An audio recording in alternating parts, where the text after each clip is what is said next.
अस्सलामुअलैकुम, welcome to Mehboob TV Oman news. उम्मीद करते हैं कि आप तमाम दोस्त खैरियत से होंगे। लो जी, गुड न्यूज़ आ गई है, खुशखबरी आ गई है।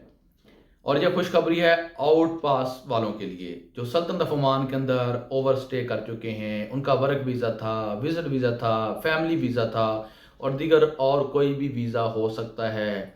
काफ़ी अरसे से वो इस इंतज़ार में थे कि हमारे जुर्माने माफ़ हों, हमें सल्तनत ऑफ ओमान को छोड़कर जाने की इजाज़त दे दी जाए। हम अपने प्यारों से मिलना चाहते हैं, अपने मुल्क वापस जाना चाहते हैं, अपने मुल्क वापस जाकर फिर किसी दूसरे मुल्क में रिज़्क़ हलाल कमाने जाना चाहते हैं। हम रिज़्क़ की तलाश में निकले थे, हमारे साथ कुछ ऐसे वाक़यात हो गए, कुछ ऐसे मामलात हो गए कि हम सल्तनत ऑफ ओमान के अंदर अब ओवर स्टे करने पर मजबूर हो चुके हैं।